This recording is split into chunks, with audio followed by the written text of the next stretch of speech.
और जब मैंने यहाँ के हालात और दर्द जाना तो अभी तो मैं अपनी बात को कह भी नहीं पा रहा हूँ। इतना अन्याय, इतना दर्द लेके आजम भाई जिस तरह से काम कर रहे हैं,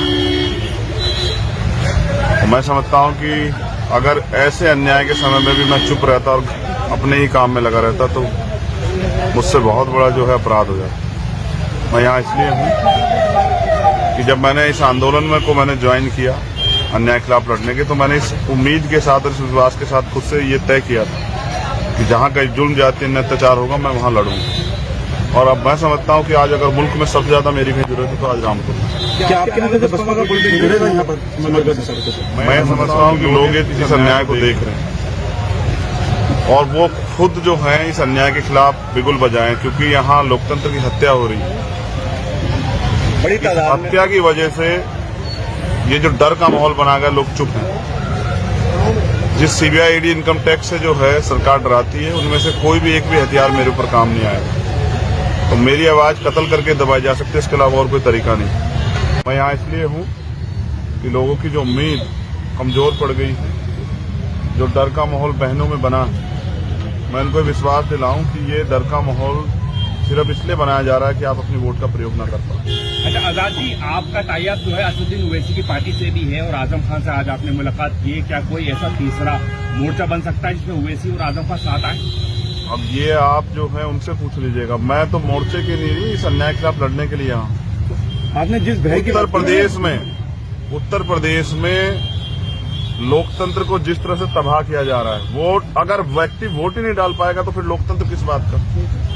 तो रामपुर में डेमोक्रेसी नहीं है, रामपुर में हिटलर शाही चल रही है और उस हिटलर शाही का जवाब तो हमने पहले भी दिया, कल भी दिया और आज भी देंगे।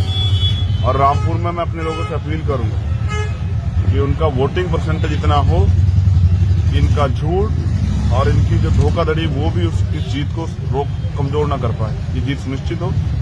और जो जनता का विश्वास है, जिसका वोट उसकी सत्ता, उसका राज, जिसकी वोट उसके मूल्य, उसके उद्देश्य, उसके सपने, उस पर हम लोग एक अच्छा जो है काम कर पाए, इसलिए मैं आज जो है रामपुर। आपकी 1 घंटे से ज्यादा मुलाकात हुई है, किन मुद्दों पे बात हुई है आपकी आजम खान? अभी तो बस मैं उनका दर्द ही सुन रहा था और यहाँ के हालात, क्योंकि मैं वहां से आगे कुछ भी कह देता तो शायद वो बेईमानी होती। जो मैंने यहाँ जाना विद एविडेंस, तो एहसास होता है कि हम आजाद भारत में नहीं। क्या एविडेंस? उनका अपराध ये है कि उन्होंने जौहर यूनिवर्सिटी बना दी। नहीं, उल्लेख कीजिए, करिए आपने क्या किया, जैसे जो जुर्म की बात कर रहे मैं तो रखूंगा अभी तो मैं जब अपने लोगों के बीच जाऊंगा, आप सुनना, मैं वो सब उनसे भी रखूंगा। आप तो लोकतंत्र का चौथा स्तंभ हो ना, आपसे भी बात रखूंगा।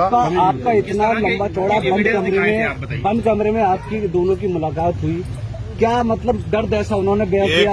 मैं 16 महीने निर्दोष होते हुए जेल में रहा, इलाज मांगने पे इलाज बंद कर दिया गया, दुख कह देता, परिवार के लोगों से मुलाकात बंद कर दी गई। एक सताया हुआ व्यक्ति जिनको आज सताया जा रहा है, बस उनसे उनका दुख जानने के लिए आए, वही बातें हुई।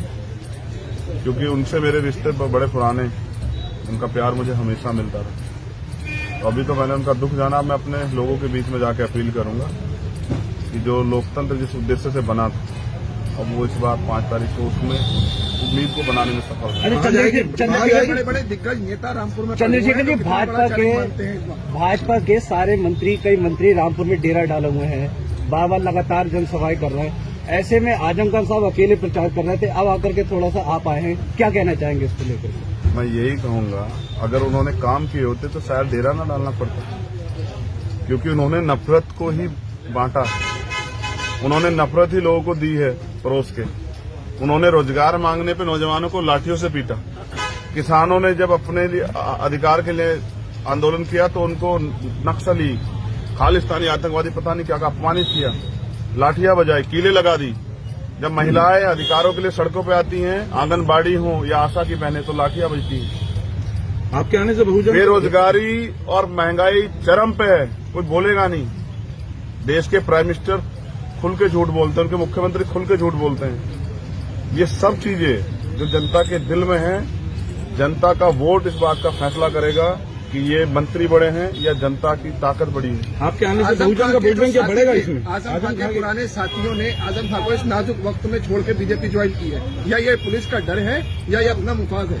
आपने देखा नहीं, शिवपाल जी कल ही तो परिवार एकजुट हुआ, सीबीआई की जांच भी शुरू हुई, सुरक्षा भी हट गई और अब बंगला के हटाने के भी ऑर्डर आ गए। ये सब बातें स्पष्ट करती हैं कि बीजेपी ब्लैकमेलिंग की राजनीति कर रही है। आपके आने से बहुजन का वोट बैंक कितने प्रतिशत इसमें बदल सकता है? मैं ये जानता हूं कि मैं अपना काम करूंगा।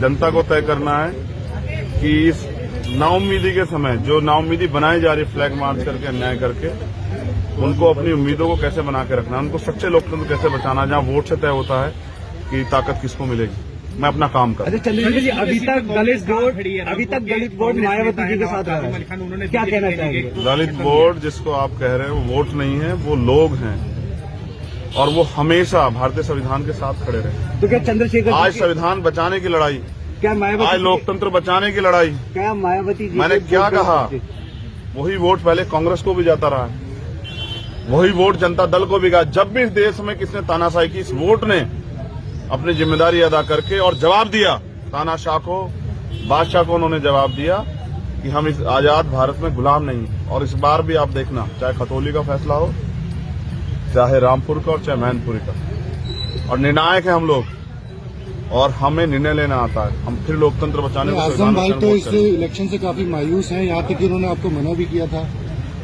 बावजूद इसके प्रचार करने आए हैं आप। वो नाउम्मीद इसलिए है कि यहाँ सत्ता के लोग दमन कर रहे हैं।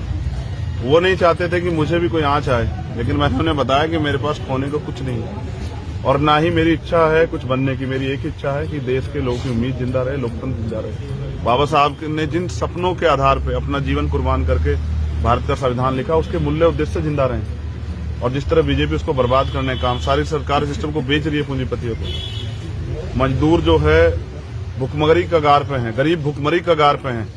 तो ऐसे में उनका बेटा होने के नाते मेरी जिम्मेदारी है कि मैं अपने एहसास को, अपने जज्बात को लोगों तक पहुंचाऊं और लड़ाई को मजबूत करूं। मैं यहाँ उनके बुलाने पे नहीं, अपने जमीर की गवाही देने के लिए आया हूं कि अगर अन्याय होगा तो चंद्रशेखर चुप रहेगा। मैंने इसी वादे के साथ आंदोलन शुरू किया और मेरा जमीर जिंदा है। ना मैं सीबीआई से डरता, ना ईडी से, ना इनकम टैक्स। मैंने पहले भी कहा था कि अब मेरा कत्ल ही जो है इस लड़ाई से मुझे रोक सकता है।